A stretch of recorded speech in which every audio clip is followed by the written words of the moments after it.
Good morning everyone. Myself Jaydeep Trivedi, your Hindi teacher. दोस्तों, हिंदी में आज हम बात करेंगे चैप्टर नंबर 24 के बारे में, जिसका नाम है कबीर के दोहे। दोस्तों, इसके जो कवि है स्वयं कबीर जी है। दोस्तों, हमेशा के लिए ऐसा माना जाता है कि निर्गुण संतों में कबीर का स्थान सबसे ऊपर है। अनुभव के आधार पर लिखे गए उनके पद और दोहे आज भी लोकप्रिय है। कबीर के दोहे ज्ञान के भंडार है। यहाँ उनके कुल मिलाकर 9 दोहे के बारे में हम अभ्यास करेंगे। इनमें भक्ति, ज्ञान और कर्म की त्रिवेणी गंगा, या भक्ति, ज्ञान और कर्म का हम कहें कि त्रिवेणी संगम हम देख सकते हैं। आइए दोस्तों, सबसे पहले हम देखते हैं कबीर जी का परिचय। कबीर जी का जन्म सन 1398 में और निधन 1580 में हुआ था, ऐसा माना जाता है। भक्तिकालीन निर्गुण संत परंपरा में कबीर का स्थान सर्वोपरि है। जनश्रुति है, जनश्रुति जिसे हम कहते हैं लोकवायका। जनश्रुति है कि कबीर की पत्नी का नाम लोई और पुत्र का नाम कमाल और पुत्री का नाम कमाली था। तो दोस्तों, ये क्वेश्चन आपको कभी जीके में भी पूछा जाता है कि कबीर की पत्नी का नाम बताइए। तो कबीर की पत्नी का नाम लोई पाया जाता है। उनके पुत्र का नाम कमाल और पुत्री का नाम था कमाली। तत्कालीन सामाजिक अव्यवस्था के कारण कबीर विधिवत शिक्षा नहीं पा सके, किंतु प्रेम का 2.5 अक्षर पढ़कर पंडित हो गए। जिसे दोस्तों कहते हैं कि पोथी पढ़ पढ़ जग मुआ, पंडित भया न कोई, 2.5 अक्षर प्रेम का पढ़े सो पंडित होय।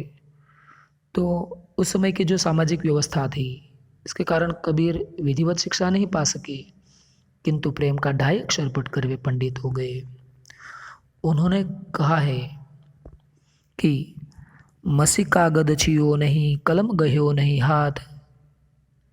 कबीर को स्वामी रामानंद से वेदांत का, सूफी कवि शेख तकी से सूफी मत का और वैष्णव साधुओं के संपर्क में आने से अहिंसा का तत्व मिला। उनकी कविता अनुभव का अथाह ज्ञान भंडार है। जीवन की सच्चाई और वाणी में विश्वास के कारण उनकी कविता हृदय के तार को झंझना देती है। कबीर ने अपने युग की विसंगतियों तथा अंतर्विरोधियों को देखकर अपनी कविताओं के माध्यम से उन पर खुलकर तीखा प्रहार किया है। कबीर जी आगे कहते हैं कि मैं कहता आखिन की देखी, तू कहता कागद की लेखी, से स्पष्ट होता है कि वे जन्म से विद्रोही, समाज सुधारक, धर्म सुधारक और अपने समय के अनुरूप कवि थे। उन्होंने अपनी रचनाओं में सधुक्कड़ी भाषा का प्रयोग किया है। तो दोस्तों, आपको ये बात हमेशा याद रखनी चाहिए कि कबीर जी ने अपनी रचनाओं में कौन सी भाषा का प्रयोग किया। सधुक्कड़ी यानी कि सरल भाषा उनकी भाषा थी, जिसमें खड़ी बोली, ब्रज भाषा, पंजाबी, हिंदी, पूर्वी, अवधी आदि कई बोलियों का मिश्रण है। कबीर की वाणी का संग्रह बिजक के नाम से प्रसिद्ध है। तो दोस्तों, आपको ये बात भी याद रखनी कि कबीर की वाणी का संग्रह किस नाम से प्रसिद्ध है। तो आपको निश्चित तौर पर यहाँ अंडरलाइन कर लेनी चाहिए कि कबीर जी की वाणी बिजक के नाम से प्रसिद्ध है। इनके 3 भाग हैं, रमैनी, सबद, साखी। रमैनी और सबद ये 2 गेय पद है जिसे हम गा सकते हैं, और साखी में दोहे संकलित है। प्रस्तुत दोहों में कबीर ने अपने विभिन्न पहलुओं पर दृष्टिपात किया है। प्रथम दोहे में परमात्मा घट घट में व्याप्त है, फिर भी हम देख नहीं पाते। दूसरे दोहे में मुझ में जो कुछ है वह ईश्वर का ही है, और वह ईश्वर को सौंपने में अपना कुछ नहीं रहता, अपना कुछ नहीं जाता। तीसरे दोहे में जन्म के सार्थक करने हेतु साधु पुरुषों की संगति करने का। चौथे दोहे में अप्रामाणिक रूप से इकट्ठी की हुई धन संपत्ति के बारे में, और उसमें से दान करने पर स्वर्ग प्राप्ति नहीं होती, इसके बारे में। 5वें दोहे में दुर्जनों की सज्जनों की विशेषता है। तो छठे में संपत्ति देखकर दूसरों की संपत्ति देखकर दुखी होने की बजाय ईश्वर ने हमें जो कुछ भी दिया है उसमें हमें संतोष रखना चाहिए। सातवें में संसार के पंच रत्न के बारे में, आठवें में बाह्य आडंबर का विरोध किया है। तो नौवें दोहे में कबीर जी ने भगवान को याद किया जाए तो दुख ही हो क्या, इस बात का हमें ज्ञान बताया है। तो आइए दोस्तों, सबसे पहले हम देखते हैं कबीर जी के अब कुछ दोहे। कबीर जी कहते हैं, कस्तूरी कुंडली बसे मृग ढूंढे बन माही, ऐसे घट घट राम है दुनिया देखत नाही। कस्तूरी, कस्तूरी जिसका अर्थ होता है मृग की नाभि में से निकलने वाला एक सुगंधित द्रव्य। जो मृग हिरण होता है उसकी नाभि में जो कस्तूरी होती है तो वो हिरण की नाभि में होती है, मगर हिरण तो उन्हें वन में यहाँ वहाँ इधर उधर ढूंढ रहा है। तो कबीर जी कहते हैं कि कस्तूरी कुंडली बसे मृग ढूंढे बन माही, ऐसे घट घट राम है दुनिया देखत नाही। कस्तूरी हिरण की नाभि में होती है, फिर भी वह उसे जंगल में इधर उधर ढूंढता है, मृग ढूंढने बन माही। उसी तरह राम यानी कि परमात्मा ईश्वर हमारे हृदय में वास करता है। जिस तरह कस्तूरी हिरण की नाभि में होती है, उसी तरह राम यानी कि परमात्मा भगवान हमारे आत्मा में बसते हैं। भगवान जो है हमारे आत्मा में वास करते हैं। फिर कबीर जी आगे कहते कि दुनिया देखत नाही, पर लोग इस सत्य को समझ नहीं पाते और यहाँ वहाँ भटकते रहते हैं। कि हम परमात्मा की खोज में यहाँ वहाँ भटकते फिरते हैं, तो इस बात पर कबीर जी ने हमारे ऊपर व्यंग्य किया है, कटाक्ष किया है कि कस्तूरी कुंडली बसे मृग ढूंढे बन माही, ऐसे घट घट राम है दुनिया देखत नाही। कि भगवान तो हमारे भीतर छिपा हुआ है, हमारी आत्मा में ही परमात्मा है। इसीलिए तो दोस्तों कहते कि आत्मा सो परमात्मा। तो बस हमें अपने आप में भगवान को ढूंढना है। जिस दिन हमें इस बात का पता चल गया तो हम यहाँ वहाँ ढूंढना फिरना छोड़ देंगे। ठीक है। दूसरे दोहे में कहते हैं, मेरे मुझ में कुछ नहीं, मेरा मुझ में कुछ नहीं, जो कछु है सो तेरा, तेरा तुझको सौंपते क्या कागेगा मेरा। परमात्मा को कहते हैं, संबोधित करते हुए कि हे परमात्मा, मेरे अंदर जो कुछ भी है वो मेरा नहीं है, मैं तो स्वयं तेरा हूँ। मेरे अंदर जो कुछ है वह मेरा नहीं है, जो कुछ भी है वह तुम्हारा ही है। जो तुम्हारा है उसे तुम ही को सौंपते हुए, क्योंकि उसमें से किसी से भी मेरा कोई संबंध नहीं है। कि जो कुछ है वह तेरा है और मैं तुझको ही उसे समर्पित करने जा रहा हूँ, तेरे चरणों में वे सब मैं समर्पित कर रहा हूँ, तो उसमें मेरा क्या जाएगा। क्योंकि ये सारी सृष्टि का कर्ता धर्ता समाहर्ता तो तू है, तूने इस सृष्टि का निर्माण किया है, तो सब तेरा है, मैं भी तेरा ही हूँ। तो ये तुझको समर्पित करते हुए मेरा अपना क्या जाएगा। कहते कि हे परमात्मा, मेरे अंदर जो कुछ है वह मेरा नहीं है, जो कुछ भी है वह तुम्हारा है। जो तुम्हारा है उसी में तुम्हें को सौंपता हूँ, क्योंकि उससे किसी से भी मेरा कोई संबंध नहीं है। आगे तीसरे दोहे में कहते, संत मिले सुख उपजे, तुष्ट मिले दुख होय, सेवा कीजे संत की तो जन्म कृतार्थ होय। कबीर जी कहते हैं कि संत के मिलने पर सुख का अनुभव होता है। संत मिले सुख उपजे, दुष्ट मिले दुख होय। जिस संत के मिलने से सुख का अनुभव होता है, वैसे ही दुष्ट इंसान के मिलने से मन में दुख की अनुभूति होती है। इसलिए कबीर जी कहते हैं कि सेवा कीजिए संत की, कि हमें संत की सेवा करनी चाहिए, तो ही हमारा जन्म है वह कृतार्थ यानी कि सफल होगा। यदि हम संत की सेवा करेंगे तो हमारा जन्म दोस्तों निश्चित तौर पर सफल होगा।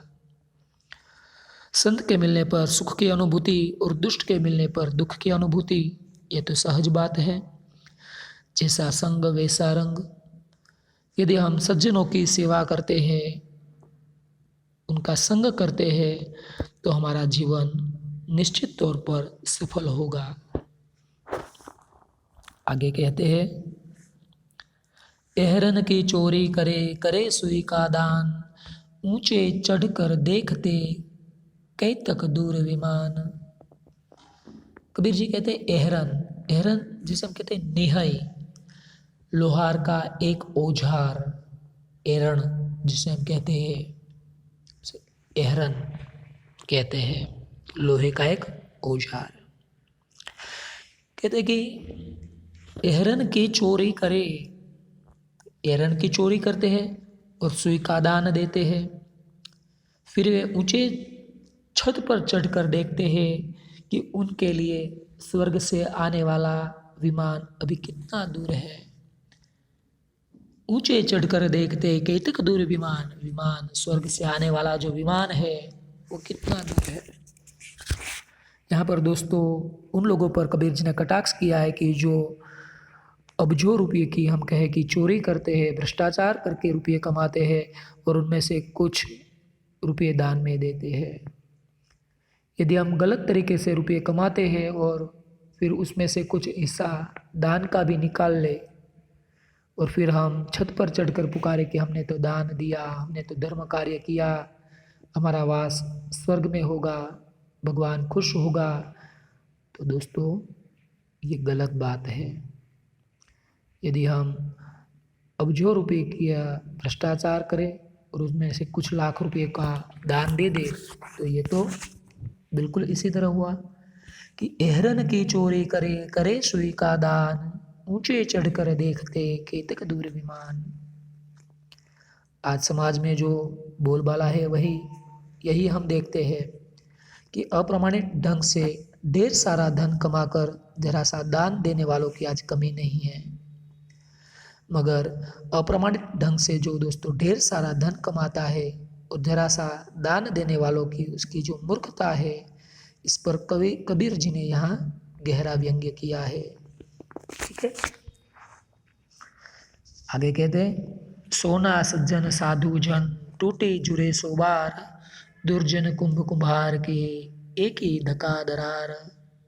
तो यहाँ दोस्तों कबीर जी है वह कहते हैं सज्जन इंसान जो है वो सोने के समान होता है कि सोना एक बार टूट जाए तो उसे हम फिर से रिपेयर कर सकते हैं, उसे फिर से हम बना सकते हैं। मगर जो दुर्जन है वह कुम्हार का कुंभ है। कुम्हार का कुंभ एक बार टूट जाए फिर वह बनता नहीं है, फिर हम उसे जोड़ नहीं सकते। तो कहते कि सोना सज्जन साधु जन टूटे जुड़े सो बार। यदि कोई साधु कोई सज्जन इंसान हमसे रूठ जाए तो हमें बार बार भी प्रयत्न करके उन्हें मनाना चाहिए, तो वह एक दिन मान जाएगा। मगर जो दुर्जन है उन्हें हम बार बार मनाने का प्रयास करेंगे तो हमारा प्रयास व्यर्थ जाएगा। दोस्तों कहते कि सोना सज्जन और साधु लोग रूठने पर भी बार बार जुड़ते रहते हैं। सज्जन अच्छे लोगों से संबंध बनाकर उसे कायम रखते हैं, जबकि दुर्जन लोगों का व्यवहार उससे उल्टा होता है।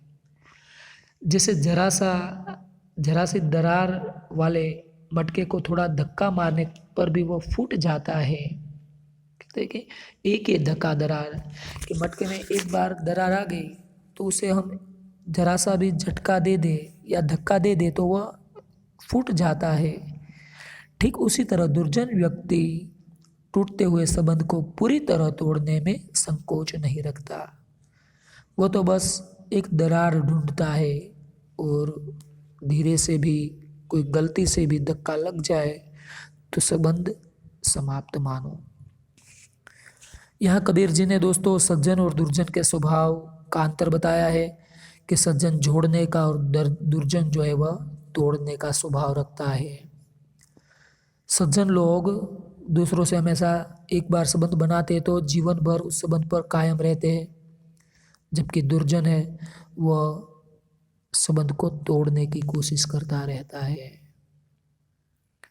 आगे कहते हैं कबीर जी, रूखा सूखा खाए के ठंडा पानी पीव, देख पराई चुपड़ी मत ललचावे जीव। तो कबीर जी कहते हैं कि रूखा सूखा खाकर और ठंडा पानी पीकर संतोष मान लो, लेकिन दूसरे की घी से चुपड़ी हुई रोटी देखकर मन को मत ललचाओ।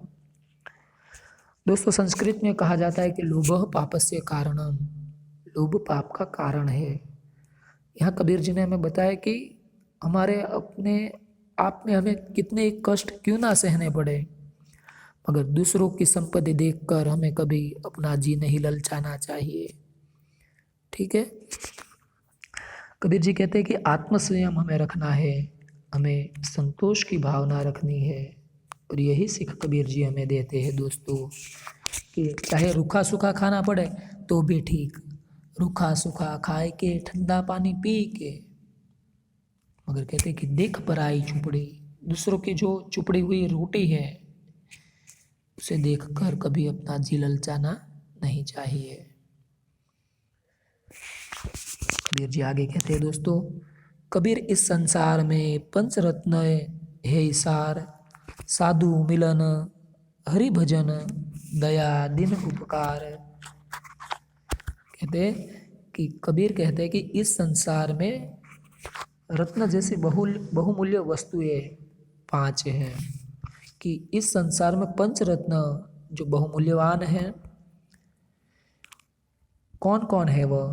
तो कहते हैं उन्होंने ये संसार का तत्व यानी कि सार समाया हुआ है। जो ये 5 रत्न है, 5 बहुमूल्य वस्तुएं है, उसी में ये संसार का सार समाया हुआ है।